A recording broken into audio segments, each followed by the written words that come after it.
The word of chemistry में आपका स्वागत है। आज बात करते हैं विलयन की। सॉल्यूशंस। अगर विलयन की परिभाषा की बात करें हम, तो हम कहते हैं दो या दो से अधिक पदार्थों के समांग मिश्रण को विलयन कहते हैं। समांग मिश्रण को हम विलयन कह रहे हैं। होमोजीनियस सॉल्यूशन और होमोजीनियस मिक्सचर, ये होमोजीनियस होते क्या है? उदाहरण के लिए एक मुट्ठी रेता लीजिए आप, उसमें एक मुट्ठी चीनी मिला दीजिए, ये भी मिश्रण है। एक गिलास पानी लीजिए, उसमें एक चम्मच नमक मिला दीजिए, ये भी मिश्रण है। इन दोनों में से हम पानी और नमक के मिश्रण को विलयन कहते हैं और चीनी और रेता के मिश्रण को विलयन नहीं कहते हैं। तो आप खुद ही समझ जाएंगे कि समांग हम किसे कह रहे हैं। होमोजीनियस का मतलब ऐसा है जब दो या दो से अधिक बहुत सारे घटक, जितने भी घटक हैं, जनरली हमने इन दोनों उदाहरणों में दो ही घटक लिए, दोनों घटकों में से किसी एक ही घटक की भौतिक अवस्था हमें दिखाई दे रही है, दूसरे की आइडेंटिटी लगभग समाप्त जैसी हो गई है, हमें स्पष्ट रूप से फिजिकली उसमें दिखाई नहीं दे रही दूसरे की आइडेंटिटी। दो या दो से अधिक पदार्थों के समान मिश्रण को विलयन कहते हैं। सामान्य तौर पर इस स्तर पर हम ऐसे ही विलयनों का अध्ययन करेंगे जिसमें दो ही घटक होते हैं। ऐसे विलयनों को बाइनरी सॉल्यूशंस कहते हैं। द्विक विलयन या बाइनरी सॉल्यूशन मतलब ऐसे विलयन जिनमें दो घटक पाए जाते हैं। जिस स्तर का रसायन विज्ञान हम अभी पढ़ रहे हैं, वहां पर हम बाइनरी सॉल्यूशंस का ही अध्ययन करेंगे। बाइनरी सॉल्यूशंस के दो घटकों में से एक घटक को हम यहां पर विलेय कहेंगे और दूसरे को विलायक कहेंगे।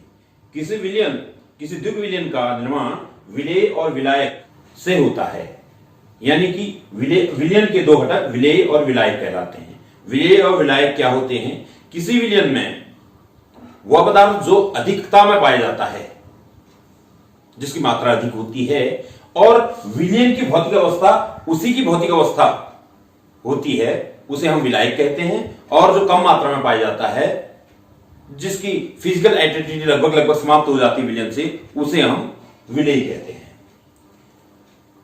ठोस, द्रव, गैस, ये तीन द्रव्य की भौतिक अवस्थाएं हैं। इन भौतिक अवस्थाओं के आधार पर विलयनों के विलेय और विलायक की भौतिक अवस्था के आधार पर हम विलयनों को कई प्रकार से वर्गीकृत कर सकते हैं।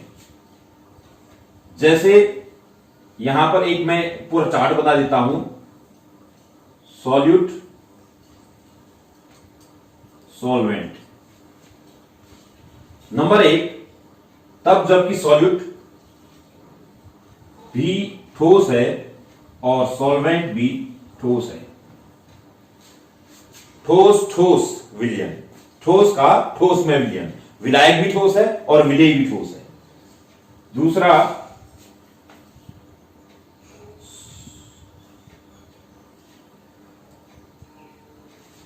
ठोस का द्रव में विलयन। तीसरा, ठोस का गैस में विलयन। चौथा, द्रव का ठोस में विलयन। पांचवां, द्रव का द्रव में विलयन।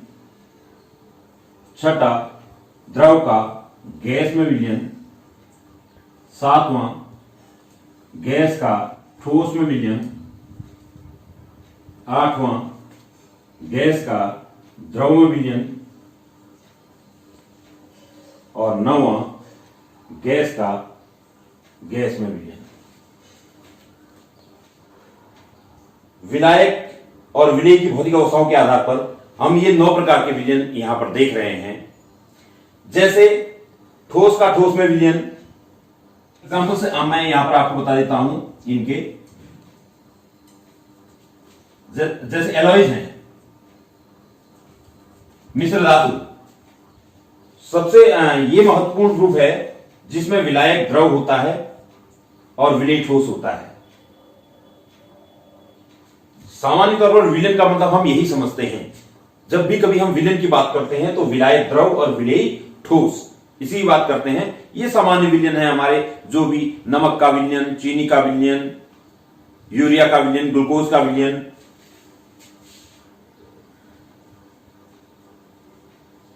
तीसरा है गैस में ठोस।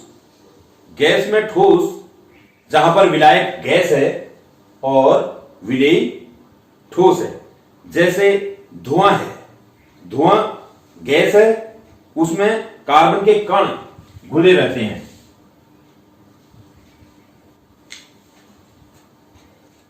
ठोस में द्रव के विलयन जैसे आपके बटर है, जैसे आपके क्रीम्स हैं, डिफरेंट क्रीम्स, वैनिशिंग क्रीम्स होते हैं, शेविंग क्रीम है, ये ठोस में द्रव की उदाहरण है।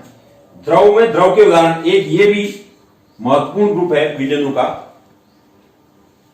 द्रव में द्रव के विलयन जैसे आपने दूध देखा है,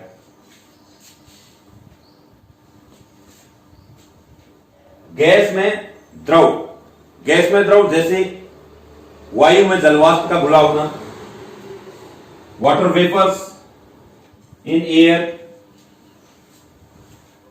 अगला ग्रुप है ठोस में गैस।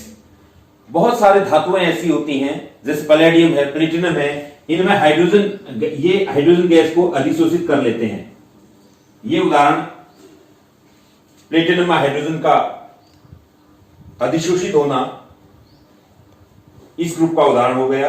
एक है द्रव में गैस। द्रव है, द्रव में गैस के उदाहरण तो हम अपने दैनिक जीवन में बहुत देखते हैं। जैसे आप सोडा वाटर देख रखा है, कोल्ड ड्रिंक्स जितनी भी हैं, उन सब में द्रव में गैस घुली हुई है। कार्बन डाइऑक्साइड गैस घुली रहती है कार्बोनिक एसिड के रूप में। जैसे हम इसको सोडा, इसका एग्जांपल दे सकते हैं। और गैस में गैस हवा है, जैसे वायु, बहुत सारी गैसों का एक मिक्सचर है। तो ये दो प्रकार के विलयन